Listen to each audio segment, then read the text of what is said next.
Developed countries की। But मैं यहाँ पे बोलना चाहूंगी कि हम एमसीएल परिवार ये सोचेंगे कि भारत पूरे दुनिया में पहला एक ऐसा देश बने कि जिसकी इकोनॉमी नेचर पे डिपेंडेंट हो, यानी जिसको हम बोलेंगे first nature's economy in the world. और फिर कार्बन न्यूट्रल तो उसका एक बाय प्रोडक्ट बन के रहेगा। और इसी हिसाब से अगर हमें ये सोचना है कि ये कैसे हो सकता है, तो इसके लिए इम्पोर्टेंट ये है कि हम किसी और देश कैसे डेवलप बना है ये ना सोचते हुए हमारे भारत देश के पास में कैसे नेचुरल रिसोर्सेस है, किस प्रकार से वो नेचुरल रिसोर्सेस हमारी स्ट्रेंथ, हमारी वीकनेस जान के हमें एक इंफ्रास्ट्रक्चर, एक बिजनेस मॉडल बनाना पड़ेगा। और यही काम किया है हमारे एमसीएल के रचनाकार, सलाहकार और शिल्पकार ने। पिछले कई साल से उन्होंने ये डिसाइड किया, ये डिफाइन किया, इसकी स्टडी की कि भारत की ऐसी क्या स्ट्रेंथ है और क्या वीकनेस है जो भारत को एक first nature's economy in the world बना सकता है।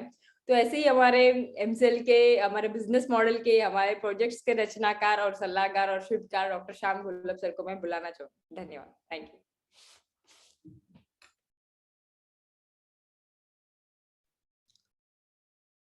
Thank you madam. Good morning, नमस्कार दोस्तों, मैं डॉक्टर श्याम घोलप फिर से एक बार आपका इस ट्रेनिंग सेशन में स्वागत करता हूं। मैं आशा करता हूं कि आप सभी लोग स्वस्थ हैं और आप अपने साथ अपने परिवार का, यानी घर का परिवार और एमसीएल परिवार दोनों का ख्याल रख रहे हैं। मैं ये भी उम्मीद करता हूं कि आप सभी लोग 1 घंटा बहुत अच्छी एक्सरसाइज कर रहे हो, अपने हार्ट, अपने लंग को मजबूत कर रहे हो और अपनी इम्यूनिटी को बढ़ा रहे हो। तो चलिए शुरुआत करते हैं आज के टॉपिक से। दोस्तों, वैल्यूएशन, जब भी हम लोग वैल्यूएशन की बात करते हैं तो इसका मतलब है मूल्यांकन, कीमत। किसी भी चीज का मूल्यांकन, कीमत हम लोग कब डिसाइड करते हैं? जब उस चीज को या तो हमें बेचना है, या उस चीज को हमें खरीदना है, या उस चीज के ऊपर, हमें चीज के बेस पे हमें कुछ पैसे इकट्ठा करने हैं, बैंक के पास गिरवी रखना है या कुछ वैल्यूएशन करना है जिसकी वजह से हमें कुछ संपत्ति, कुछ पैसे चाहिए होते हैं दोस्तों। लेकिन कंपनी के बारे में अगर आप देखेंगे तो कंपनी का ऐसा नहीं है। कंपनी का जो वैल्यूएशन है, तो कंपनी एक संस्था है। तो संस्था में ये संस्था सब कौन सी तरह का बिजनेस कर रही है, क्या नंबर्स है, इस संस्था की वजह से आज हमारे समाज में, हमारे देश में, हमारी इकोनॉमी में क्या फर्क पड़ रहा है, आने वाले दिनों में क्या होगा, ऐसे सभी चीजों से, अंगों से इसका मूल्यांकन होता है। तो अगर कोई भी कंपनी किसी गलत तरीके से सिर्फ पैसे ला रहे हैं और उसका रेवेन्यू बहुत ज्यादा है, प्रॉफिट बहुत ज्यादा है, अगर सिर्फ ये देखे तो क्या उसका मूल्यांकन बहुत ज्यादा है, वैल्यूएशन बहुत ज्यादा है? तो नहीं। अगर वो उस बहुत ज्यादा रेवेन्यू के साथ समाज में कुछ चीजें गलत कर रही है तो वो बिल्कुल मूल्यांकन अच्छा नहीं है। तो चलिए देखते हैं किस तरह से कंपनी का मूल्यांकन होता है।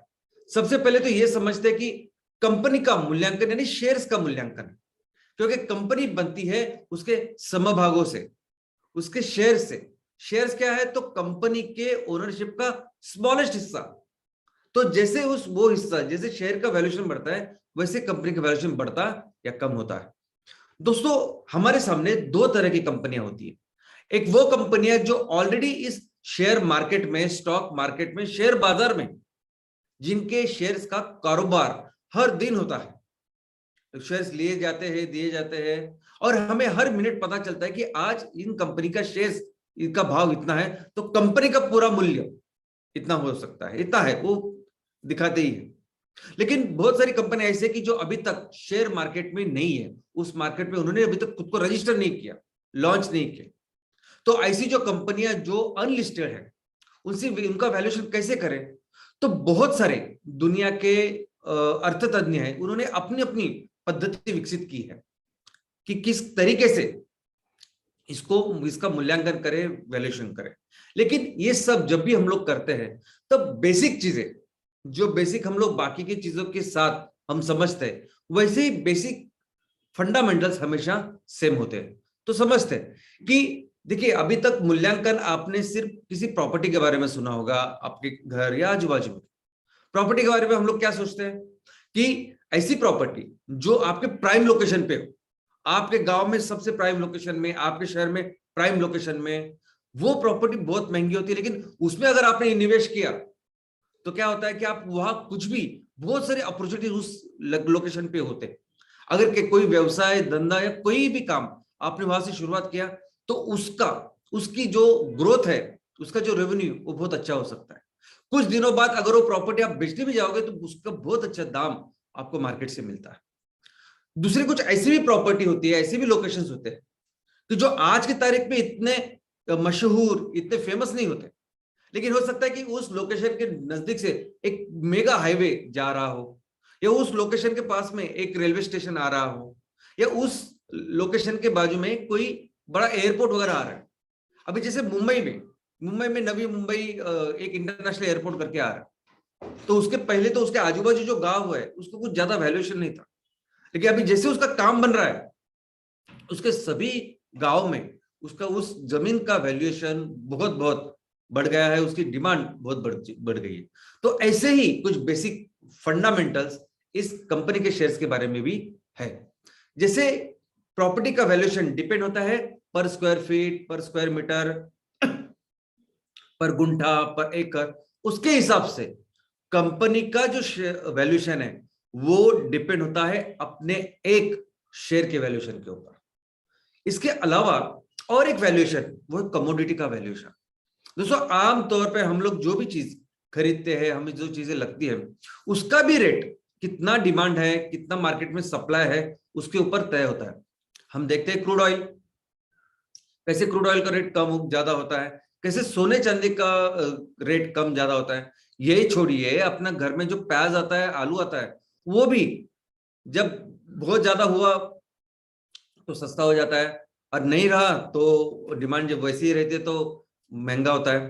तो ये सभी चीजें हमारे इस कंपनी के जिस सेक्टर में आपकी कंपनी काम कर रही है, जो प्रोडक्ट्स या सर्विसेज आपकी कंपनी बना रही है, उसका वैल्यूएशन फिर ऐसे ही मार्केट के डिमांड के ऊपर भी डिपेंडेंट है।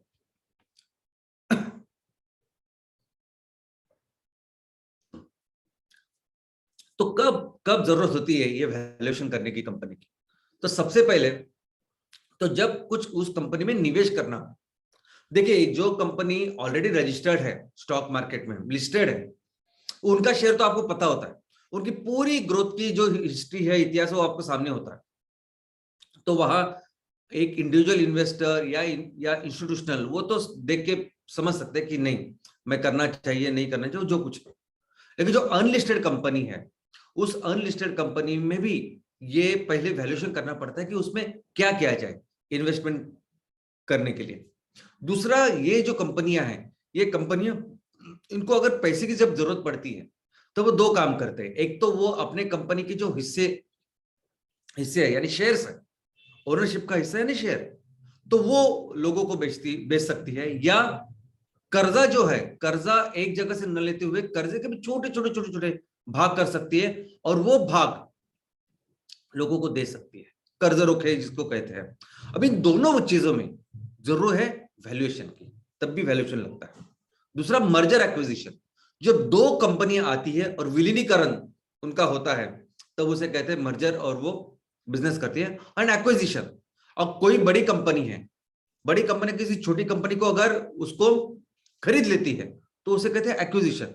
अभी देखिए ना, जो काम कल तक किराना स्टोर कर रहे थे, आज की तारीख में वो काम अपने अमेजोन कर रहे हैं, डीमार्ट कर रहे हैं। जो चाहिए आपको वो आधे घंटे में आप घर में आता है।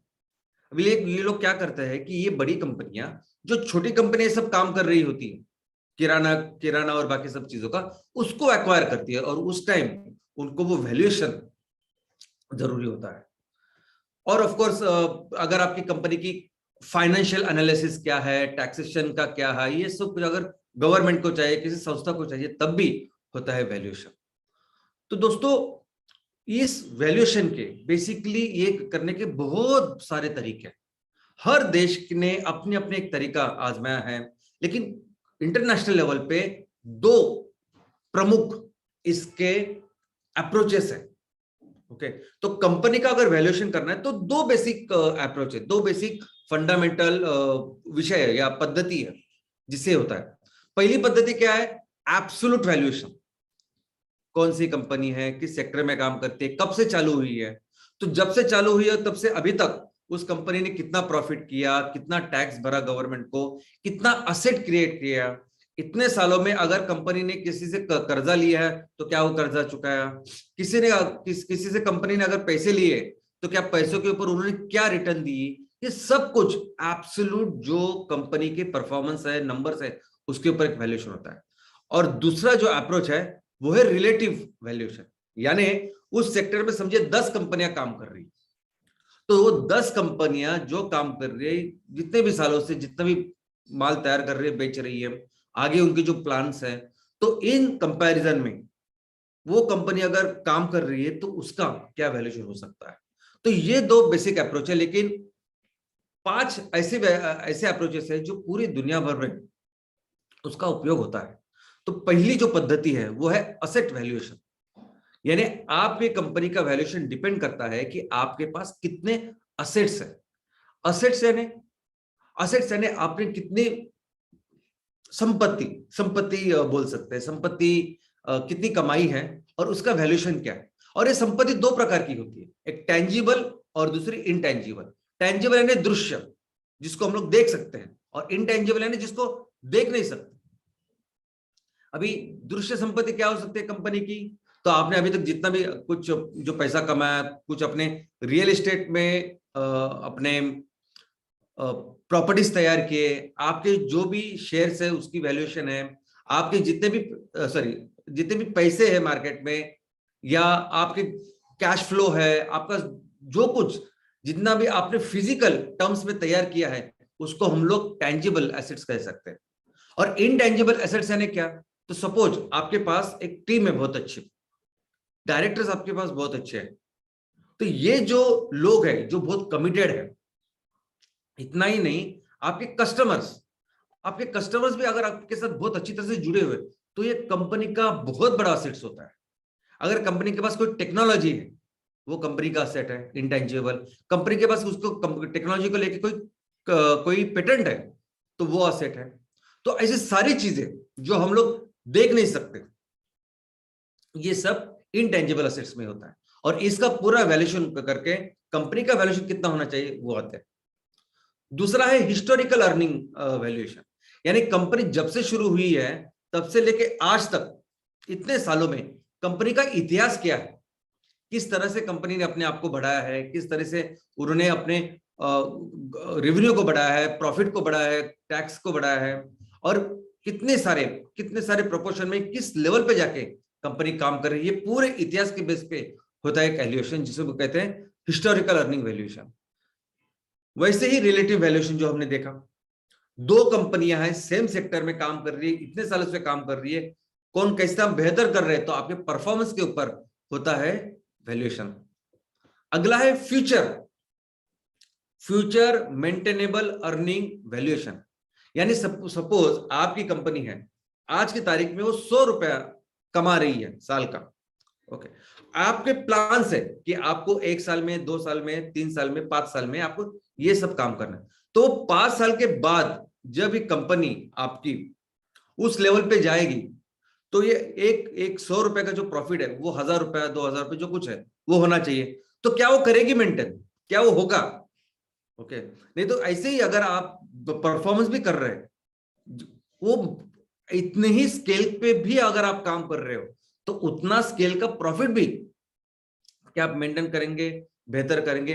तो इसके ऊपर होता है एक वैल्यूएशन जिसको कहते हैं फ्यूचर मेंटेनेबल अर्निंग वैल्यूएशन। और सबसे ज्यादा फेमस, सबसे ज्यादा उपयोग जिसका होता है, वो पद्धति का नाम है डिस्काउंटेड कैश फ्लो वैल्यूएशन। ये जो पद्धति है दोस्तों, इसके कई सारे फॉर्मूले हैं, लेकिन मैं फॉर्मूला में नहीं जाना चाहता। मैं सिर्फ बताना चाहता हूं कि अगर वो कंपनी आज की तारीख में 100 रुपया कमा रही है और 5 साल के बाद उसका बिजनेस मैप है, बिजनेस रोड मैप है कि वो 3 गुना काम करेगी, तो क्या वो 100 रुपए का 300 रुपया या 400 या 500, क्योंकि उस इन 5 सालों में दाम भी बढ़ने वाली है, कीमतें भी बढ़ने वाली है, तो वो जो होगा 5 साल के बाद, वो आज हम लोग उसमें निवेश करें और उसमें अपॉर्चुनिटी कॉस्ट हमें मिले, तो डिस्काउंटेड कैश फ्लो करके ये पद्धति है। लेकिन ये पद्धति सबसे ज्यादा उपयोग इसका होता है। और इसमें एक्चुअली क्या करते हैं, कोई भी इन्वेस्टर, सबसे पहले तो आप किस सेक्टर में काम करते हो, कौन सा प्रोडक्ट, कौन सी सर्विस तैयार करते हो, पहले उसकी पढ़ाई करते हैं, और उसका क्या पोटेंशियल है मार्केट, सब कुछ करते हैं। बाद में वो आपकी तरफ देखते हैं कि फिर आप इस सेक्टर में कर रहे हैं तो क्या आपका क्या हिस्ट्री है, कैसे काम कर रहे हो, कितने क्या नंबर्स है आपके, सब कुछ। और बाद में देखते हैं कि आपका फिर फ्यूचर के लिए क्या प्लान है। तो फ्यूचर के लिए जो प्लान है उसके हिसाब से फिर वो कैलकुलेट करके कि 5 साल के बाद, 10 साल के बाद इतना प्रॉफिट हो सकता है, तो आज के तारीख पे हम लोग उसको ही कंसेशन देके उसको उसमें निवेश कर सकते हैं या उसका वैल्यूएशन कर सकते हैं। तो ये एक सबसे फेमस और सबसे ज्यादा उपयोग होने वाली पद्धति है। तो दोस्तों ये तो रही पद्धति, डिफरेंट अप्रोचेस, और कई सारे इसमें और एंगल्स भी हैं। लेकिन जो सामान्य लोग जो समझते हैं, जो मैक्सिमम लोग समझते हैं, वो चीज मैं आपको बताना चाहूंगा कि कैसे वैल्यूएशन को हम लोग देखते हैं या कैलकुलेट करते हैं। तो कुछ कंपनी का वैल्यूएशन हम लोग देखते हैं। सबसे पहले देखते हैं रिलायंस का वैल्यूएशन। रिलायंस अपने देश की सिंगल ऐसी सबसे बड़ी कंपनी है। रिलायंस का जो वैल्यूएशन है आज की तारीख में कंपनी का, वो 16,06,000 करोड़ है। रिलायंस के पास 633 करोड़ 33 लाख और कुछ ऐसे शेयर्स है, और उस शेयर्स का एक शेयर का वैल्यूएशन जो है 2,368 रुपए 10 पैसा ऐसे कल की तारीख में थी। तो इसका मतलब इतने सारे शेयर, 633 करोड़ और ज्यादा, और इतना हर शेयर का वैल्यूएशन, तो इसलिए अगर आप उसको मल्टीप्लाई करेंगे और थोड़ा सा एडजस्टमेंट जो है वो करने के बाद ये फिगर आती है। दूसरा वही टीसीएस टाटा कंसल्टेंसी सर्विसेज हमारे देश की आईटी की सबसे बड़ी कंपनी है, और वो अभी दुनिया की सबसे बड़ी आईटी कंपनी बनने जा रही है, सिर्फ एक कदम पीछे। तो आज की तारीख में उसका वैल्यूएशन 13,95,000 करोड़ है। उसके पास 375 करोड़ 23 लाख से ज्यादा शेयर्स है, और हर शेयर का जो वैल्यूएशन है वो 3,765 इतना है। तो वही आप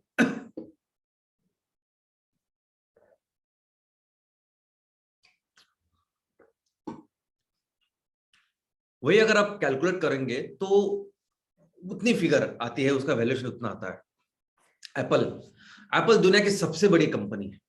एप्पल दुनिया की पहली ऐसी कंपनी की जिसका वैल्यूएशन 225 लाख करोड़, $3 ट्रिलियन, हमारी पूरी इकोनॉमी, अर्थव्यवस्था से भी ज्यादा इतना हुआ था। आज के कल के दिन में उसका वैल्यूएशन ऑलमोस्ट 200 लाख करोड़ है। टोटल शेयर 1633 करोड़ से भी ज्यादा शेयर है, और हर शेयर की वैल्यूएशन अगर मैं रुपीज में कन्वर्ट करूं तो 12,219 इतनी है।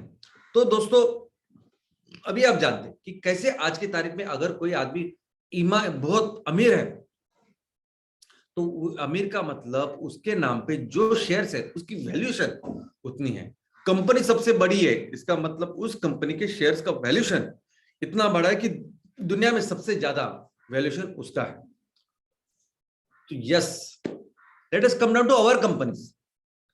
हर तहसील में आज हमने एक स्टार्टअप कंपनी की शुरुआत की जिसका नाम है एमसीएल बायोफ्यूल स्टार्टअप। अब इस एमसीएल बायोफ्यूल स्टार्टअप का कितना वैल्यूएशन होना चाहिए? तो हमारा एक सपना है कि हम अपने हर तहसील के हर स्टार्टअप को यूनिकॉर्न बनाएं। यूनिकॉर्न यानी ऐसी स्टार्टअप जिसका वैल्यूएशन $1 बिलियन से ज्यादा है। आज की तारीख में $1 बिलियन यानी 7,500 करोड़। मैं तो कहता हूं 7,500 नहीं, हमारा तो 10,000 करोड़ तक अपनी कंपनी जाएगी। आपको क्या लगता है? कि आप, मेरी एक ख्वाहिश है, मेरा सपना है कि ऐसा होने वाला है, कि मुझे इच्छा है, नहीं ऐसा होना चाहिए होना चाहिए, ऐसा कुछ नहीं है। इसके लिए प्रॉपर एक साइंटिफिक आधार है, इसके लिए बेस है, फाउंडेशन है, जिसके आधार पर मैं सब कुछ बोल रहा हूं। और ये कैसे करेंगे, इसके लिए पूरा प्रॉपर रोड मैप है कि किस तरह से हम अपने कंपनियों को ऐसी यूनिकॉर्न कंपनी बनाएंगे। दोस्तों दुनिया में सबसे बड़ा, ये दुनिया का सबसे बड़ा करियर है। अगर आपने अपने तहसील की कंपनी यूनिकॉर्न बनाई, यानी $1 बिलियन की वैल्यूएशन की बनाई, तो वो दुनिया का सबसे बड़ा करियर है। और कैसे बनाएंगे मैं आपको बताता हूं। सबसे पहले तो हमें अपने कंपनी को लेके कुछ चीजें हैं बेसिक, वो समझनी चाहिए। आपकी जो कंपनी होती है उस कंपनी का एक चीज होती है जिसका नाम है ऑथराइज कैपिटल। ऑथराइज कैपिटल यानी क्या? तो आप अपने कंपनी में कितना पैसा रेज कर सकते हो, इसकी एक ऑथराइजेशन, एक परमिशन आपको मिलती है। और परमिशन कौन दे सकता है? Of course government. तो गवर्नमेंट की एक डिपार्टमेंट है, गवर्नमेंट की एक बॉडी है जिसको कहते हैं हम लोग आरओसी, रजिस्टर ऑफ कंपनीज। आपके पूरे कंपनियों का निबंधक, वो आपको ये अलॉट करते हैं कि देखो आप इतना ले सकते हो। और उसमें कुछ नहीं, आप किस सेक्टर में काम कर रहे हो, क्या आप धंधा पानी कर रहे हो, और जितना आपको करना है उसकी कुछ फीस होती है जो देनी पड़ती है। तो ये ऑथराइज कैपिटल यानी ये कैपेसिटी है कि आप अपने कंपनी में इतने पैसे जुटा सकते हो, ला सकते हो शेयर के माध्यम से। तो ऑथराइज और कैपिटल यानी निवेश ला सकते हो। तो ये एक ग्लास जैसे है, या कि जिसमें कितना पानी भर सकते हो वो उतनी कैपेसिटी नहीं, ऑथराइज कैपिटल। अभी हमारे तहसील में सभी कंपनियां जो है वो ऑलमोस्ट 10-15 लाख शेयर से बनी हुई है, लेकिन आप सभी का अभी ऑथराइज कैपिटल हम बढ़ा के 50 करोड़ करने वाले, एमसीएल करेंगे। तो 50 crore shares, sorry 50 crore authorise capital होगा। इसका मतलब हर कंपनी में हम लोग 50 करोड़ रुपए ला सकते हैं, निवेश कर सकते हैं। लेकिन एक्चुअली किया कितना है वो पेड अप कैपिटल, यानी 50 करोड़ की आपको अनुमति है, आपको परमिशन है, लेकिन आपने लाए सिर्फ 20 करोड़, तो आपका पेड अप कैपिटल हुआ है 20 करोड़। लेकिन हम हमारे हर कंपनियों में ये 50 के 50 करोड़ हम लोग लाने वाले हैं। अभी 50 करोड़ का ऑथराइज कैपिटल बनाएंगे, 50 करोड़ हम लोग लेके भी आएंगे। तो 50 करोड़ का करेंगे क्या फिर? तो ये 50 करोड़ से हम आपके तहसील में वो प्रोजेक्ट लगाएंगे जिसकी पूरी तैयारी जो अलग अलग लेवल पे आप ऑलरेडी कर रहे हैं। तो 50 करोड़ का प्रोजेक्ट, 100 टन इनपुट का प्रोजेक्ट हम अपने अपने तहसील में चालू करेंगे, लगाएंगे। और ये जो 50 करोड़ आप रुपया लाएंगे तो गवर्नमेंट बोलती है इसको आपको शेयर के माध्यम से लाना है।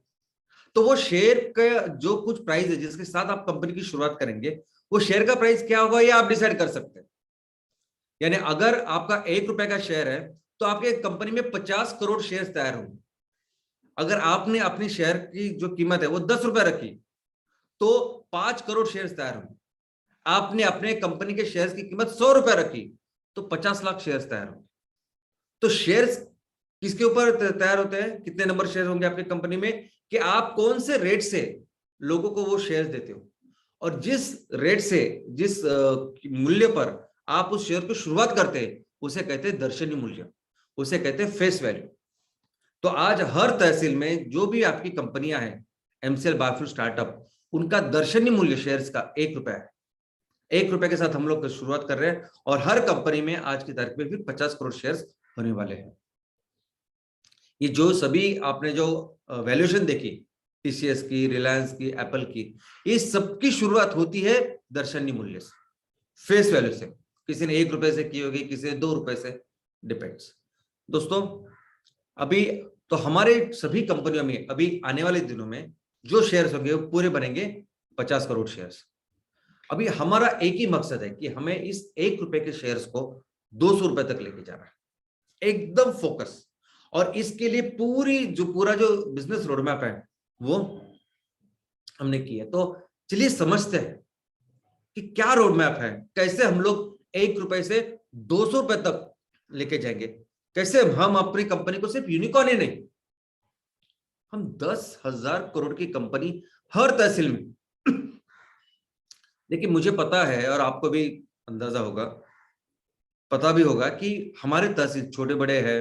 आपको लगेगा कहीं कहीं तहसील में बहुत ज्यादा ग्राम पंचायत है, हमारे यहाँ कम है। मैं आपको अभी आधार बताता हूँ कि कैसे हर तहसील में हम लोग 10,000 करोड़ की कंपनी कर सकते हैं। नंबर 1 तो पहले तो हमको ये पता होना चाहिए कि अगर मुझे 10,000 करोड़ की कंपनी करनी है तो मुझे साल का कितना धंधा करना होगा, कितना माल तैयार करना होगा और उसको बेचना होगा, कितना प्रॉफिट तैयार करना होगा। ये तो कंपल्सरी, तो टारगेट से पहले शुरुआत करनी होगी। जैसे अगर मैं पढ़ाई कर रहा हूँ, मुझे मेडिकल में एडमिशन चाहिए या इंजीनियरिंग में चाहिए, तो मुझे मालूम होता है ना कि नहीं मुझे इसमें 90% चाहिए, लाने पड़ेंगे तभी जाके मुझे मेडिकल में एडमिशन मिलेगा। अगर मुझे नेशनल लेवल का रनिंग का चैंपियन बनना है तो मुझे पहले ये टारगेट होना चाहिए कि देखो मुझे अगर वो करना है, नेशनल लेवल का चैंपियन बनना है, रनिंग में एथलीट बनना है, तो मुझे 100 मीटर की दौड़ इतने सेकंड में करनी होगी, 200 मीटर की दौड़ इतने सेकंड में करनी होगी, 400 इतने सेकंड में, और बाद में सब कुछ।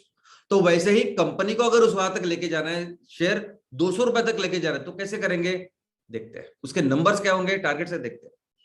तो मैं पहले आपसे सभी से रिक्वेस्ट करूंगा, क्योंकि और सभी इसमें सिर्फ बायोफुल स्टार्टअप ही नहीं, सभी हमारे एमवीपी भी है, क्योंकि आप जो विलेज प्रोजेक्ट अभी कर रहे हो, अगर आप अपने ग्राम पंचायत लेवल पे कुछ इनोवेटिव काम कर रहे हो, अच्छा काम कर रहे हो, तो उसको हम लोग हर जगह रेप्लिकेट करें।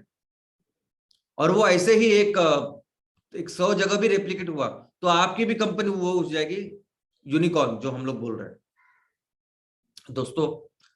तो मैं आप सभी से ये रिक्वेस्ट करना चाहता हूं कि एक्चुअली जो कंपनियां यूनिकॉर्न बन गई है, बन चुकी है, वो कैसे काम करती है, उनके क्या क्या नंबर्स होते हैं। अभी इस आधे घंटे के सेशन में ये पॉसिबल नहीं कि हर कंपनी का मैं आपको पूरी डिटेल बता दूं, कंपनी का सेक्टर, कंपनी का फाउंडेशन किस तरह से काम करती है, और कंपनी का क्या रेवेन्यू है, आई मीन नंबर्स है, रेवेन्यू क्या है, प्रॉफिट क्या है, प्रॉफिट बिफोर टैक्स क्या है, सब कुछ सब कुछ। और ये आप जब जाएंगे पढ़ेंगे तब इसको आपको बहुत बेहतर आप जानेंगे समझेंगे। अब मैं आपसे रिक्वेस्ट करता हूं कि प्लीज जाइए और इसकी पढ़ाई करिए। लेकिन ग्रॉसली अगर हम लोग बोले कि हमारा क्या टारगेट होना चाहिए बिजनेस का, तो जो टारगेट है वो कम से कम 1000 करोड़ का बिजनेस आपने करना चाहिए अपने तहसील में। कम से कम 1000 करोड़ और 1500 करोड़, ऐसा हम लोगों ने एक रेंज रखी है। लेकिन कम से कम 1000 करोड़ से लेके 1500 करोड़ तक आपके तहसील में आपको माल तैयार करना है और उसको बेचना है। तो और टैक्स जो है, सॉरी प्रॉफिट जो है बिफोर टैक्स, एबिटा जिसे कहते हैं, वो मिनिमम 200 करोड़ होना चाहिए, और उसकी भी रेंज 200 करोड़ से लेके 500 करोड़ तक होनी चाहिए। असेट्स, आपकी कंपनी ऐसी होनी चाहिए कि जिसमें कम से कम लायबिलिटी हो, असेट्स ज्यादा हो। लायबिलिटी यानी खर्चा, कम से कम खर्चे वाली कंपनी हो आपकी। दोस्तों हम देखो, आपकी टीम है, आप टीम के साथ इतना अच्छा काम कर रहे हैं, जबरदस्त काम कर रहे हैं, लेकिन कोई भी आदमी उसे सैलरीड नहीं है, हम किसी को सैलरी नहीं देते।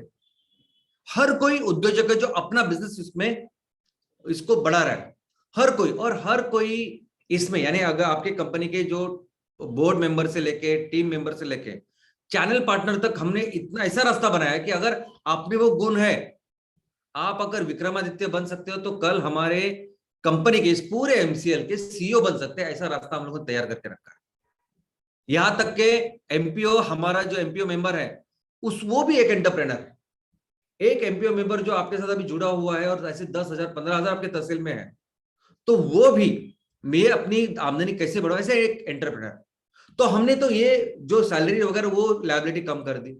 जगह की भी हम लोग बोलते हैं कि आप अपनी जगह लेके आओ 10 एकड़, और नहीं अगर आपके पास, नहीं अभी आगे इसके आगे तो हम लोग पहले वो देखेंगे और बाद में ही लेते हैं लोगों को। लेकिन अगर नहीं है तो आप किसी ऐसे पार्टनर को पकड़ो जो जिसके साथ आप इक्विटी करके उस जमीन को अपने साथ ले लो।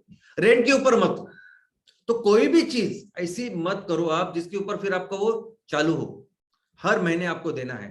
ये लायबिलिटी कम से कम हमारी कंपनी के ऊपर होनी चाहिए।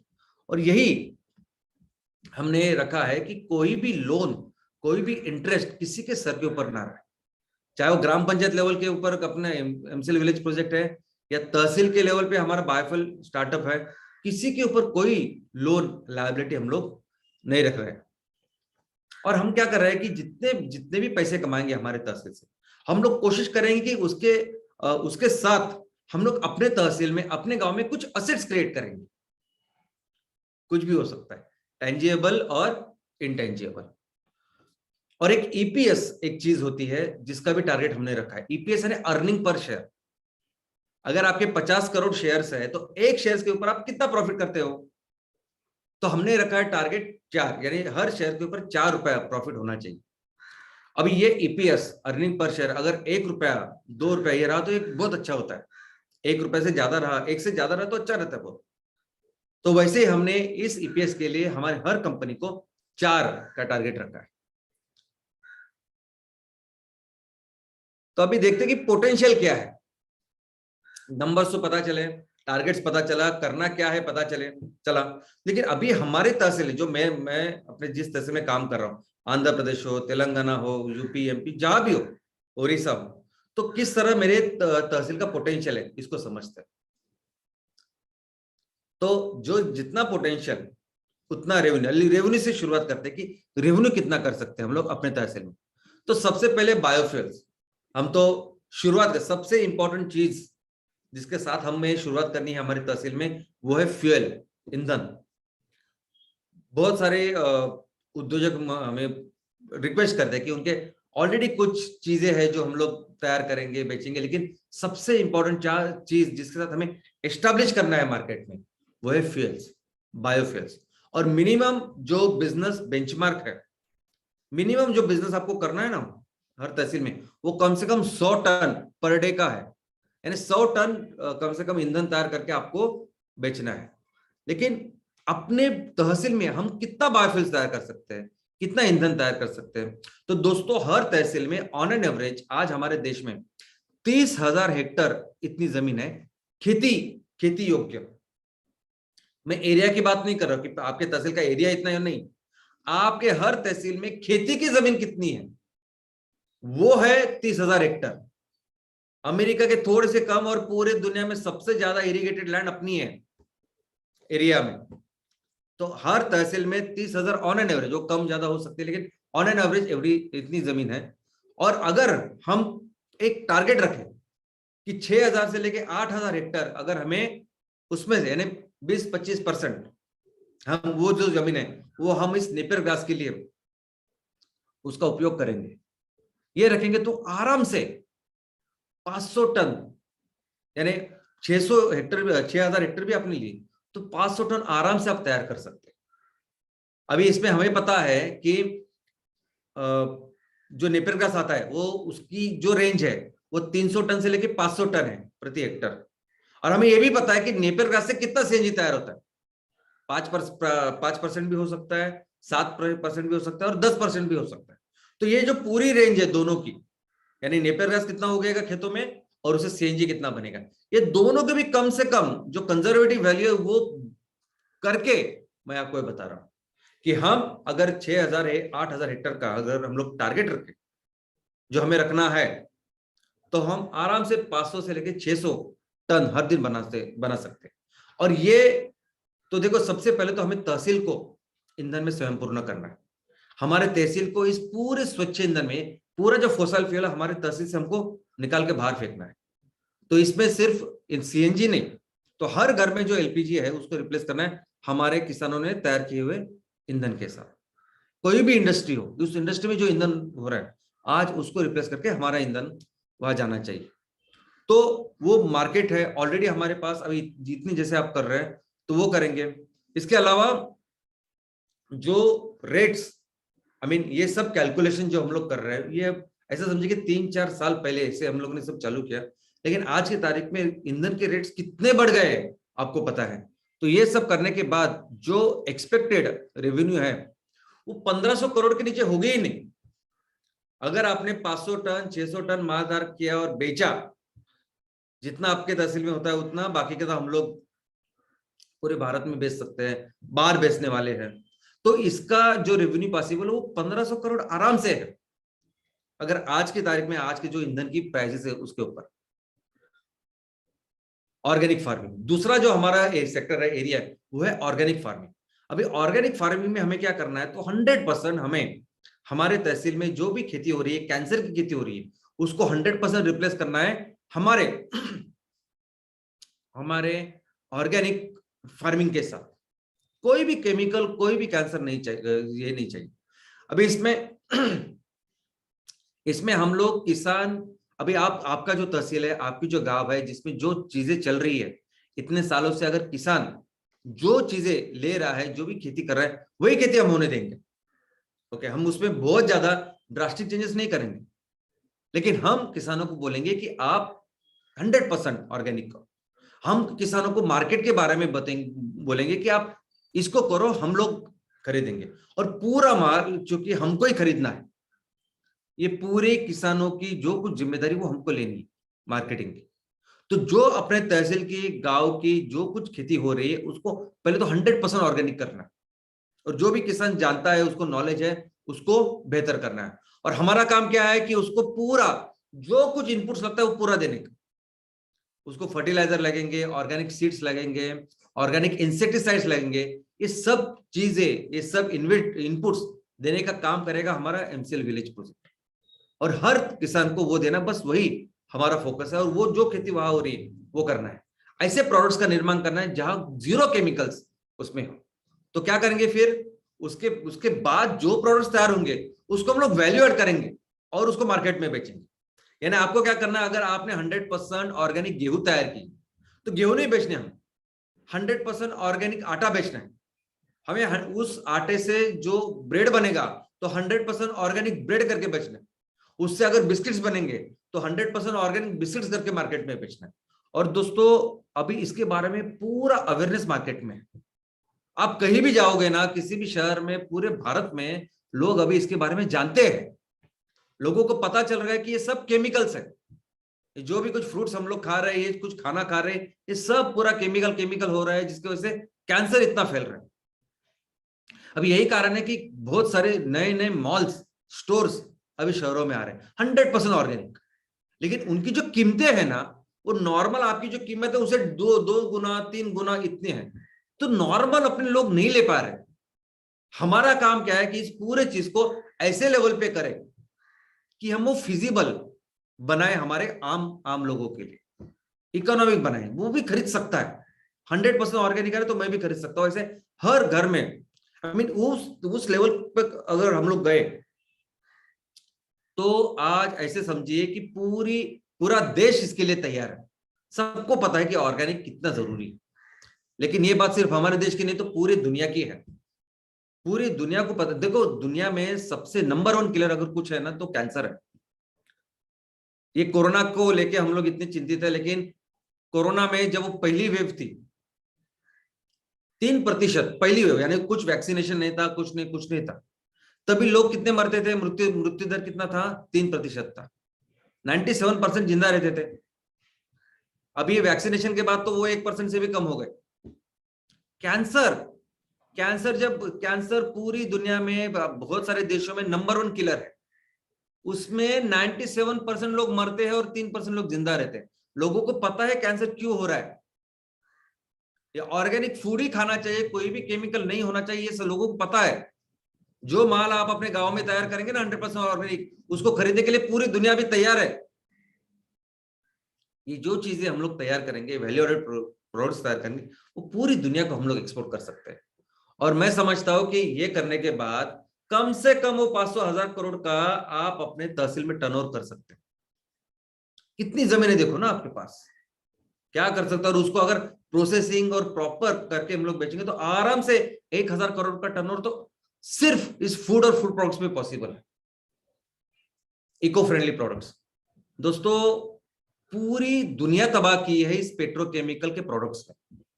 ये प्लास्टिक, ये रबर, ये सब कुछ है, कॉस्मेटिक्स, ये फर्टिलाइजर। ये फर्टिलाइजर हम लोग बात करें, कैंसर वो भी यहां से आ रहा है। तो पेट्रोकेमिकल के जो प्रोडक्ट्स है, ये पेंट, टायर, सब कुछ, इसने इकोसिस्टम, यानी देखो जो कुछ कचरा आपको नजर आ रहा है ना आज के गांव में, शहरों में इतने बड़े बड़े पहाड़, ये सब पेट्रोकेमिकल प्रोडक्ट्स है। कुछ दिनों के बाद जो ऑर्गेनिक चीज होती है ना, वो अपने आप उसमें वो निकल जाती है। क्यों निकल जाती है? उसका डाइजेशन होता है।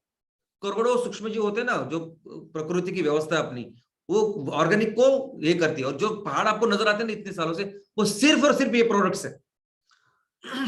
और इसी ने ये इकोसिस्टम, पर्यावरण का संतुलन इतने करोड़ों साल से ना उसको बिगाड़ के रखा है।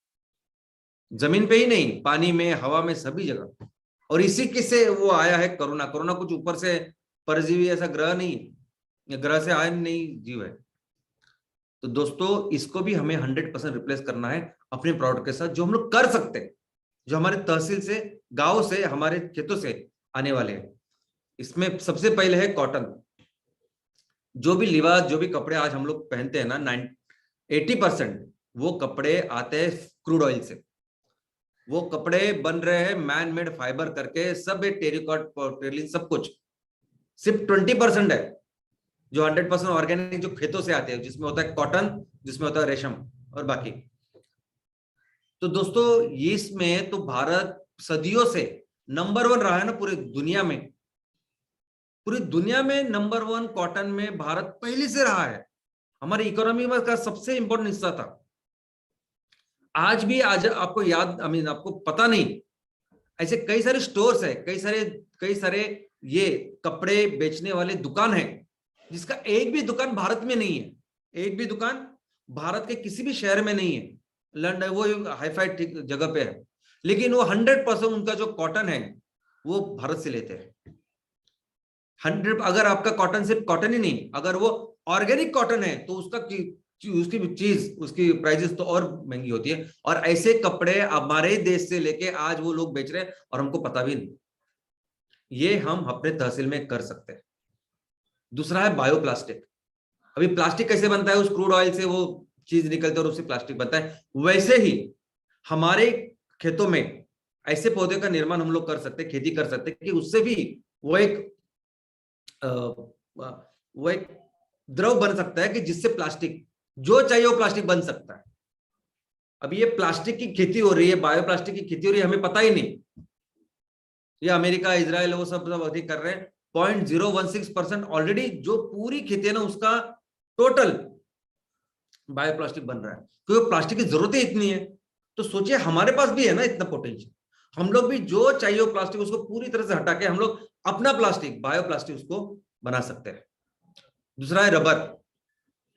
दोस्तों रबर का भी अगर आप देखोगे ना तो नॉर्थ ईस्ट का जो हमारा रीजन है, नॉर्थ ईस्ट और कई जगह नॉर्थ ईस्ट में इतना अच्छा रबर बनेगा। ये जो देख रहे हो पेड़ से आ रहा रबर है, नेचुरल रबर, इसकी पूरी दुनिया में आज जरूरत है। ये भी हम अपने तहसील में जहां जहां पॉसिबल है वहां कर सकते हैं। इसके अलावा जूट, जूट के तो इतने सारे प्रोडक्ट्स है कि जो आज प्लास्टिक और रबर से बनते हैं, ऐसे कई सारे प्रोडक्ट को हम लोग रिप्लेस कर सकते हैं हमारे जूट के साथ। बांबू, बांबू शायद आपको पता नहीं लेकिन इतना उपयोगी है कि गवर्नमेंट ने एक मिशन चालू किया है, आपको शायद आपको सुना नहीं होगा, नेशनल बांबू मिशन। और इसका मकसद क्या है कि जब मैक्सिमम जगह पे बांबू के प्लांटेशन को प्रमोट करें, उसके ऊपर जो प्रोसेसिंग बाकी सब कुछ उसको प्रमोट करें, क्योंकि इतनी चीजें बन सकती है बांबू से और इको फ्रेंडली, और इतना एप्लीकेशन है बांबू का। इनफैक्ट मैं आपको एक स्टोरी कहानी बताता हूं कि महाराष्ट्र में जो कोकण है, वहां सिंधुदुर्ग करके एक डिस्ट्रिक्ट है, जिला है, वहां वही आम होते हैं वगैरह सब कुछ होता है, लेकिन कुछ किसानों ने वहां बांबू की खेती की और आप सोच नहीं सकते इतना मुनाफा, इतना फायदा उनको उस बांबू में हुआ सिंधुदुर्ग में। तो ऐसा कई जगह पे हम लोग अपने पे ही गांव में कर सकते हैं। और सबसे इंपॉर्टेंट, आप जिसको बिल्कुल नजरअंदाज नहीं कर सकते और पूरी दुनिया में हमारा हाथ पकड़ने वाला कोई नहीं, वो है हैंडीक्राफ्ट, हस्तकला। आज की तारीख में भी सबसे ज्यादा पैसे भारत कमाता है ना, वो हस्तकला से कमाता है। हमें सबसे ज्यादा जो एक्सपोर्ट करके रेवेन्यू आता है ना, वो सोने के ऊपर, हीरे के ऊपर जो कलाकुसर करते हैं हम लोग, उससे आता है। जो तराशते हैं हम लोग, वो सिर्फ भारत कर सकता है, और इसलिए भारत को इतने सारे पैसे मिलते हैं उससे। ये चाइना के साथ हम लोग बिजनेस करते हैं, हम लोग जितना उसको देते हैं ना, चाइना को भेजते हैं, एक्सपोर्ट करते हैं, चाइना हमको 10 गुना हमको इधर बेचता है, इंपोर्ट करता है हम लोग चाइना से। यानी हम लोग 60,000 करोड़ का उसको माल देते हैं, वो हमें 5 लाख करोड़ का ऑलमोस्ट माल हर साल हमको बेचता है यहाँ। लेकिन उसका जो माल है चाइना का, उसको वो हम लोग 100% इधर तैयार कर सकते हैं, लेकिन हम लोग जो उसको दे रहे हैं उसमें 60% हैंडीक्राफ्ट है, वो चाइना को कहीं नहीं मिलेगा। चाइना को पूरी दुनिया में भी जाएगा ना, तो चाइना को उसका ऑप्शन नहीं भारत के अलावा। हमारे पास ऑप्शन है, हम लोग कर नहीं रहे, ये प्रॉब्लम है। तो हैंडीक्राफ्ट आपको पता नहीं, जो भी हैंडीक्राफ्ट है जिस भी चीज का, वो कितना रेवेन्यू दे सकता है, कितना एम्प्लॉयमेंट जनरेशन कर सकता है। आज की तारीख में अगर आप देखोगे ना, तो सिर्फ वो हैंडीक्राफ्ट के बारे में, लकड़ी का हो, बहुत सारी चीजें, ये सभी चीजों को भी देख के आपका जो रेवेन्यू वो तहसील में जितना हमारा टारगेट है 1000 का, उससे भी ज्यादा पॉसिबल है। सिर्फ आपको देखना है सही। और एक बार हमने ये प्लेटफॉर्म तैयार किया तो ये सभी चीजें पूरे दुनिया में हम लोग बेच सकते हैं। दोस्तों, ये टोटल रेवेन्यू की जो बात कर रहा हूं ना मैं, ये यूनिकॉर्न बनाने की 7,500 करोड़ की कंपनी या $1 बिलियन की कंपनी, मैं तो कहता हूं हमारे तहसील में, हर तहसील में, जो 3 सेक्टर में हम लोग काम करें, हर सेक्टर में वो पोटेंशियल है। आपने सिर्फ कितनी, ये तीनों चीजों में सिर्फ एक ही चीज में काम करो आप, वो पोटेंशियल है तहसील में। ये ऐसे ही नहीं, हम लोग पूरी दुनिया की 90% of the time we were number 1 in economy. क्यों? तो ये उसका आंसर है। दोस्तों, प्रॉफिट की बात करूं तो मैं 20% 20 से 25% जो प्रॉफिट आएगा वो काफी हमको वहां तक लेके जाने के लिए। और पॉपुलेशन, आपको सब लोग क्या ताना मारते हैं कि ये जो पॉपुलेशन है, ये आबादी है, ये बहुत बड़ा बर्डन है। मुझे तो लगता है कि कैसे बर्डन है, ये ताकत है सबसे बड़ी अपनी। मैडम ने बताया कि हम लोग सबसे यंगेस्ट पॉपुलेशन है, लेकिन ये सब कुछ जो काम कर रहे हैं ना हम लोग, कितने लोग लगने वाले हैं हमको बताइए आप, कितने लोग लगते हैं? वो हस्तकला हो, ये एग्रो बेस्ड हो, ये सब कुछ एग्रीकल्चर से रिलेटेड है। और ये और इसकी जो प्रोसेसिंग है, इसको बहुत सारे लोग लगेंगे। और हमारे पास सिर्फ लोग नहीं है, हमारे पास ट्रेंड लोग हैं, वो स्किल्ड मैन पावर पूरी दुनिया में ज्यादा हमारे पास है। और इस चीजों के साथ जो खेती हम लोग करेंगे, इस चीजों के साथ जो प्रोसेसिंग हो गए, आप कोई भी प्रोसेसिंग लीजिए, बांबू लीजिए, जूट लीजिए, ऑर्गेनिक लीजिए, इतने लोग लगेंगे वहां कि किसी को जरूरत नहीं अपना गांव छोड़ के यहाँ जाने की और धंधा पाने की करने की। दोस्तों, ये तो हुआ पैसे के बारे में। सोशल, सामाजिक हम लोग क्या करेंगे बदलाव, ये तो आपको कंपेयर ही नहीं कर सकते हम, क्योंकि पूरा जो बिजनेस हम लोग हमारा है ना, वो पूरा फोकस है हमारा एग्रीकल्चर के ऊपर, कृषि के ऊपर। और आज भी हमारी जो अर्थव्यवस्था है ना, उस अर्थव्यवस्था में 50 प्रतिशत 50% लोग, उनको जो एम्प्लॉयमेंट आती है ना, वो एग्रीकल्चर से आती है।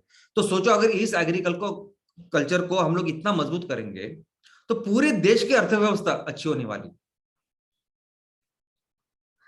एम्प्लॉयमेंट, और एम्प्लॉयमेंट जनरेशन यानी ऐसा मत समझिए कि सिर्फ वो खेतों में काम करने वाले मजदूर चाहिए हम। आप अगर डॉक्टर हो, इंजीनियर हो, आप टेक्नोक्रेट हो, स्पेशलिस्ट हो, जो भी हो, सब लगने वाले आज गांव में, हमारे तहसीलों में। और अवेयरनेस एंड एजुकेशन का कार्यक्रम जो कर रहे हैं आप दोस्तों, इस 26 जनवरी को भी जो आपने किया, जो काम एज अ कंपनी स्टार्टअप करके आप जो कर रहे हैं, कितना जबरदस्त काम कर रहे हैं। आप सबका मैं दिल से अभिनंदन करता हूं, शुक्रिया अदा करता हूं। कोई नहीं करता ये काम। 26 जनवरी आप सभी लोगों ने क्या किया? आप सभी ने ब्लड कैंप ऑर्गेनाइज किए, आपने ऐसे कंपटीशन, निबंध स्पर्धा आपने ऑर्गेनाइज की, आपने वक्तृत्व स्पर्धा की, रंगोली स्पर्धा की, आपने अपने गांव के जो भी सैनिक थे, जो भी वीर जवान है, उनको उनका अपने सत्कार किया। जो भी हमारे सीनियर्स थे जिनका कुछ कंट्रीब्यूशन, उनको बुलाया, उनको मान सम्मान दिया। कौन करता है? कचरे साफ सफाई का अभियान किया, कौन करता है? कौन सी कंपनी करती है बताइए आप। इसके अलावा हर हफ्ते जो हम सैटरडे सेशन कर रहे हैं, कौन करेगा बताइए आप। और ये फैक्ट्रीज के साथ ये सब काम जब आप चालू करेंगे, कौन सा कितना बड़ा बदलाव आप लोग लाएंगे, आपको पता नहीं है। ये समाज के लिए तो सबसे बड़ा काम, सबसे बड़ा कंट्रीब्यूशन मुझे लगता है हम लोग कर रहे हैं। और ऑफ कोर्स CSR। दोस्तों, ये सब बिजनेस करके, ये सब व्यापार करके जितना भी प्रॉफिट MCL के पास रहेगा, यानी हम लोग इन्वेस्टर्स को दे रहे हैं, सबको दे रहे हैं, और जितना भी MCL के पास रहेगा ना उस तहसील का, उससे 20% हम लोग MCL उनको तहसील में देंगे। तो सोचिए, वो पैसे, जितना ज्यादा पैसे हम लोग, जितना मेहनत ज्यादा करेंगे, जितना बिजनेस ज्यादा करेंगे, उतना ज्यादा पैसे हम लोग अपने तहसील के लिए लाएंगे। और सोचिए, उस 20% के साथ हम लोग क्या करेंगे बताइए। सबसे पहले तो एजुकेशन, शिक्षा कितनी जरूरी है।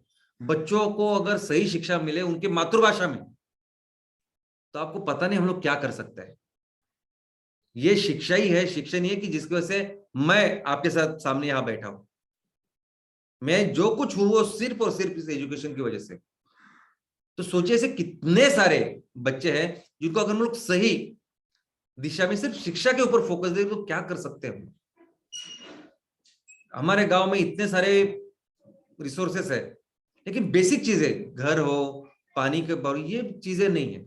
इतना इंफ्रास्ट्रक्चर हम लोग तैयार कर सकते हैं। ये रही समाज की बात। हमारे प्रोजेक्ट्स के साथ, एमसीएल के साथ हम लोग समाज में क्या करने वाले हम लोग देखा।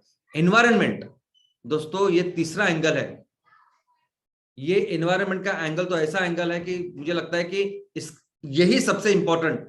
अगर मुझे कोई पूछे कि बिजनेस का क्या है आरओआई, रिटर्न ऑन इन्वेस्टमेंट, मैं तो शुरुआत करूंगा एनवायरनमेंट से। ग्लोबल वार्मिंग आज इतना बड़ा खतरा हमारे सामने है और ऐसे लेवल पे हो रहा है कि हमारे टीवी पे, न्यूज चैनल पे, हमारे अखबारों में कुछ नहीं आना चाहिए, सिर्फ ग्लोबल वार्मिंग आना चाहिए। आपको क्या लगता है वो पाकिस्तान से वो धूल की आंधी आई और मुंबई में आ गई, वो सब ऐसा आपने किसके वजह से हुआ? आपको क्या लगता है कि पूरे भारत देश में आज की तारीख में ठंडी की लहर है, क्यों हो रही है?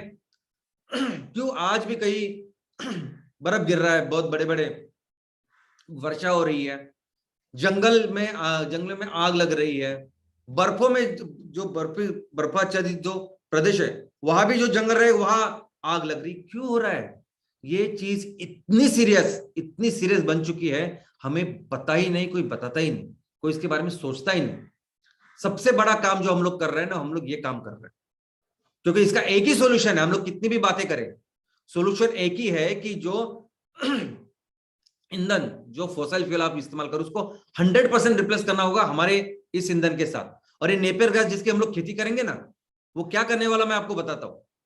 सबसे पहले तो जो भी सीएनजी तैयार होगा, जो भी ईंधन तैयार होगा इस नेपियर गैस की वजह से, और उस ईंधन की वजह से जो भी कार्बन डाइऑक्साइड तैयार होगा उसको 100% अपना नेपियर गैस लेगा।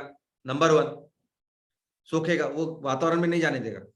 नंबर 2, आज ऑलरेडी जो कचरा है जिसकी वजह से पूरी ग्लोबल वार्मिंग हो रही है उसको भी सोख रहा है, उसको भी सोखेगा ये नेपियर ग्रास। ये इलेक्ट्रिक आप लोग बातें कर रहे हैं, इलेक्ट्रिसिटी तैयार करने के लिए कितना टन, आई मीन कितना लाखों टन कोयला हम लोग हर दिन जला रहे हैं। कितना ज्यादा ग्लोबल वार्मिंग उससे हो रही है। उससे भी जो होगी है ना, वो भी अपना नेपियर गैस लेगा। सबसे ये कार्बन डाइऑक्साइड कचरा साफ करके वो जमीन में उसको गाड़ेगा। कार्बन सिक्वेस्ट्रेशन, ये कार्बन न्यूट्रल फ्यूल जो हम लोग कर रहे हैं, सबसे बड़ा सॉल्यूशन है आज की तारीख में ये ग्लोबल वार्मिंग। मुझे तो लगता है कि जैसे हम लोगों ने किया ना कोरोना में लॉकडाउन, एक सेम वैसे ही लॉकडाउन जैसे करना चाहिए इस ग्लोबल वार्मिंग के लिए। इसका मतलब क्या? किसी ने भी, कोई भी घर, कोई भी आदमी, कोई भी इंसान ऐसे ना होना चाहिए कि जो इसके खिलाफ कुछ काम करे। किसी ने भी ये केमिकल फार्मिंग से लेके किसी ने भी ये पेट्रोकेमिकल प्रोडक्ट्स को हाथ भी नहीं लगाना चाहिए। किसी ने भी जो ईंधन है ना, ये ईंधन जिससे अभी दुनिया जल रही है, बंद कर देना चाहिए। लेकिन अब ऐसा भी है ना कि बहुत सारे लोग करना भी चाहते लेकिन उसके पास ऑप्शन ही नहीं है, वही कर रहा है एमसीएल। क्यों इतने 200 नंबर्स में हम लोग कर रहे हैं, क्यों अपने टर्म से कर रहे हैं? उसकी कारण है। ओके, प्रॉब्लम इतना बड़ा है ना कि एब्सोल्यूट लॉकडाउन होना चाहिए और पहले ग्लोबल वार्मिंग के ऊपर फोकस करना चाहिए। ये कैंसर कितनी बड़ी बीमारी बन चुकी, कितने सारे देशों में तो नंबर 1 की मारने वाली बीमारी है। वो श्रीलंका के जो राष्ट्राध्यक्ष थे उन्होंने क्यों ऐसे कदम लिया कि 100% उन्होंने केमिकल फार्मिंग, उन्होंने फैसला लिया कि 100% केमिकल फार्मिंग नहीं होने देंगे, ऑर्गेनिक फार्मिंग ही करेंगे। लेकिन प्रॉब्लम यह था कि फर्टिलाइजर नहीं मिला तो इकोनॉमी सब गड़बड़ाई, सब्जी विब्जी जो कुछ है वो नहीं बन पाई। अब हमारे देश में तो, हमारे तहसील में हम लोग जो अभी काम करने वाले हैं, 100 टन का ईंधन तैयार करेंगे तो 150 टन हमारा तो फर्टिलाइजर तैयार होने वाला। तो सोचे 500 टन जब हम लोग तैयार करेंगे तो फर्टिलाइजर कितना तैयार करेंगे? सिर्फ श्रीलंका को नहीं, पूरी दुनिया को फर्टिलाइजर दे सकते, इतना अपना पोटेंशियल है अभी। ये भी एक बहुत अच्छा काम हम लोग करेंगे। इसके अलावा अगर हम लोग ने ये काम किया ऑर्गेनिक फार्मिंग का भी, ये पर्यावरण का संतुलन इस तरह से रहेगा कि न जाने कितने सूक्ष्म जीव, कितने सारे, हम भी जीव ही है वैसे, तो कितने सारे लोगों के लिए हम लोग अच्छा काम करेंगे। और ये पेट्रोकेमिकल को रिप्लेस करना, ये जो, और ये पेट्रोकेमिकल सिर्फ पानी, जमीन पे नहीं, पानी हो, हवा हो, ये कचरे के इतने बड़े बड़े पहाड़, ये सिर्फ और सिर्फ पेट्रोकेमिकल्स है। पर्यावरण संतुलन अगर किसने बढ़ा तो सिर्फ और सिर्फ ये पेट्रोकेमिकल ने ही किया है। फेस वॉश से लेके साबुन तक किधर भी ये पेट्रोकेमिकल नहीं चाहिए। ऐसा काम हम लोग हमें करना चाहिए, करेंगे दोस्तों। केमिकल फ्री, ये पेट्रोकेमिकल फ्री वर्ल्ड हम लोग उसके तरफ काम करेंगे। और ये काम करने का, ये प्रोडक्ट्स तैयार करने का पोटेंशियल आज भारत में है, अपने देश में। और एक जीरो वेस्ट कैंपेन हम लोग लेके आएंगे गांव में, शहरों में। इसका मतलब ये नहीं कि वो कचरा इकट्ठा करके सिर्फ रिसाइकल करेंगे, लेकिन कचरा तैयारी नहीं होना चाहिए, इस तरह से उस प्रोडक्ट्स का भी निर्माण करेंगे दोस्तों। और जब वैल्यूएशन की बात आती है ना, तो सबसे ज्यादा वैल्यूएशन उस कंपनी का होता है जो इस ट्रिपल बॉटम लाइन इस पे काम करती है। सिर्फ पैसों के लिए काम नहीं करते, समाज के लिए, लोगों के लिए काम करते, अपने वसुंधरा के लिए, अपनी इस धरती माँ के लिए काम करते, पर्यावरण के लिए काम करते। और जब ये तीनों जब आते हैं ना, तब इसका वैल्यूएशन आप सोच भी नहीं सकते, आपकी कंपैरिजन नहीं कर सकते किसी दूसरी कंपनी के साथ। डिमांड एंड सप्लाई वो भी एक रहेगा ना। आपको लगेगा कि आने वाले दिनों में, ये मार्केट का बेसिक रूल है कि आपका डिमांड उतना ही होना चाहिए, तभी जाके आपकी कंपनी की वैल्यूएशन वैसे रहेगी। दोस्तों मैं तो बोल रहा हूं कि आप 500-600 नहीं, जितना पॉसिबल हो उतना ईंधन करें। ये जो इस ईंधन की हम लोग बात कर रहे हैं, ये दवा है पूरी दुनिया के लिए, पूरी दुनिया की जरूरत है। ये प्याज नहीं है, आलू नहीं है कि आपने सभी ने अगर 500-600 टन किया तो पूरा आलू प्याज के दाम 50 रुपए से 5 रुपए हो जाएंगे, ऐसा नहीं है वो। आपने कभी देखा है 100 रुपए का पेट्रोल 10 रुपए का होगा, क्योंकि ऐसा नहीं होता है।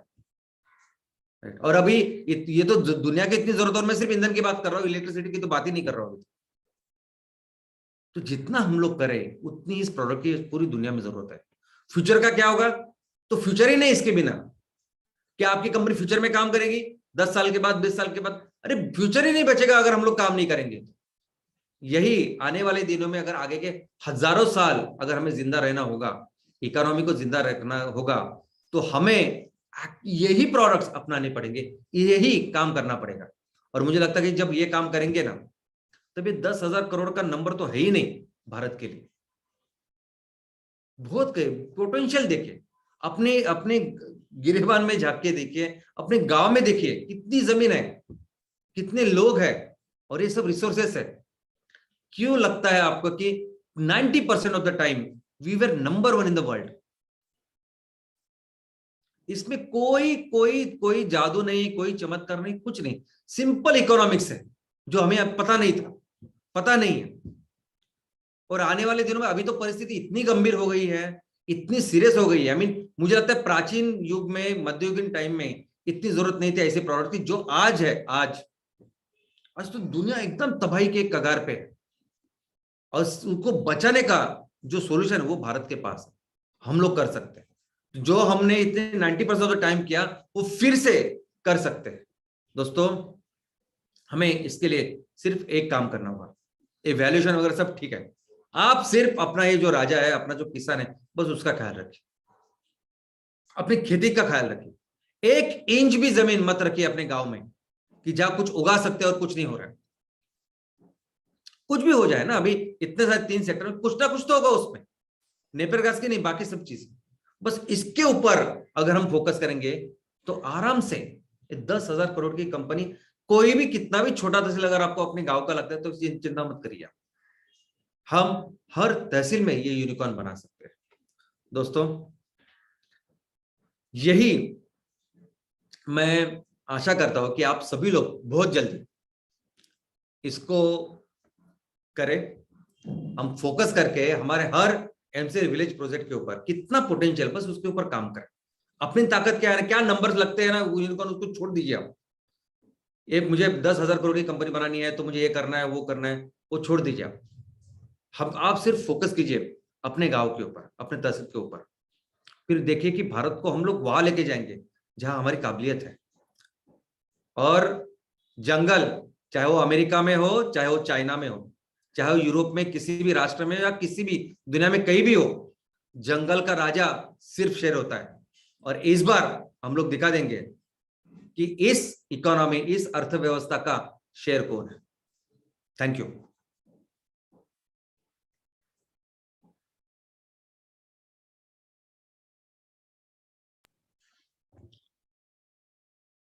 Thank you very much, Shyam sir.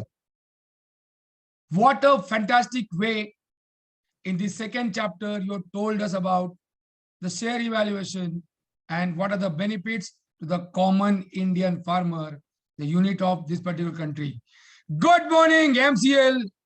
We all are fortunate to listen such kind of miraculous presentation on the most complicated topic. Yes, मैं आप सबका Friday MCL training session by Shyam sir में आज बहुत बड़े फक्र से स्वागत करता हूं।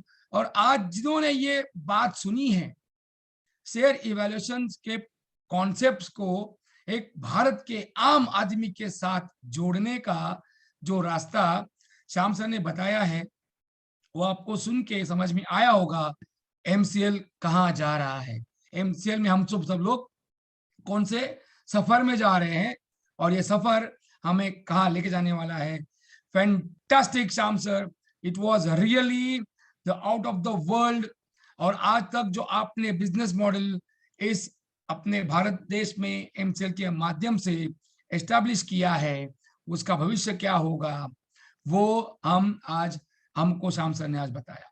आपने देखा होगा, आप कोई भी डायनेस्टी को उठाइए इंडिया की, तो जो राजा महाराजा थे, जो अच्छे राजा थे, हर राजा के समय में एक नई कॉन्सेप्ट का निर्माण हुआ और बाद में चल के उस हर कॉन्सेप्ट हर राजा ने उसको संवारा। यस, एमसीएल के तहसील में आज आप राजा हो, आप इस एमसीएल की कॉन्सेप्ट को वहां पे निर्माणाधीन व्यवस्था में शुरू कर रहे हो और आने वाली पीढ़ियां उसको देश के सबसे बड़े प्रकल्प में, सबसे बड़े कॉन्सेप्ट में परावर्तित करने वाली है। Yes sir, Shyam sir, hats off to you. This is really a great message to the nation with practical application. And yes, thank you very much, Prachi madam, for memorizing us, reintroducing us, and reminding us the British imperialism and the role of youth we can do in the coming days. तो आज हम एक बहुत बड़ा thought लेके जा रहे हैं कि मेरा तहसील मेरी पहचान, हर तहसील में एमसीएल यूनिकॉर्न, ये थॉट है आज। मेरा तहसील मेरी पहचान, हर तहसील में एमसीएल यूनिकॉर्न। मेरा तहसील मेरी पहचान, हर तहसील में MCL unicorn. Thank you very much MCL channel partners, BDS, prime BDS, MPP owners, MP owners, and all MCL family members, and yes, all farmers having faith in MCL. तो मेरा तहसील मेरी पहचान, हर तहसील में MCL unicorn. Thank you very much.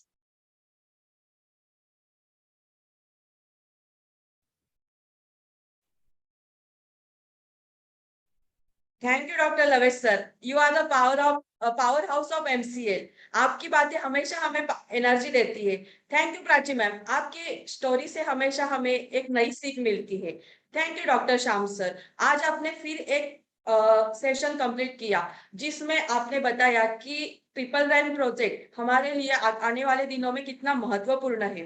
और thank you team MCL, जो दिन रात मेहनत करके ये सेशन को बिना बाधा है कैसे पूरा किया जाए इसका ख्याल रखती है। और एक शख्स को मैं थैंक यू कहना चाहूंगी, वो है आप आए और इस वेबिनार की शोभा बढ़ाई। आप सभी से गुजारिश है कि चैट सेक्शन में दी गई लिंक पे क्लिक करके आप अपना फीडबैक दीजिए। आपका फीडबैक हमारे लिए बहुत ही महत्वपूर्ण है।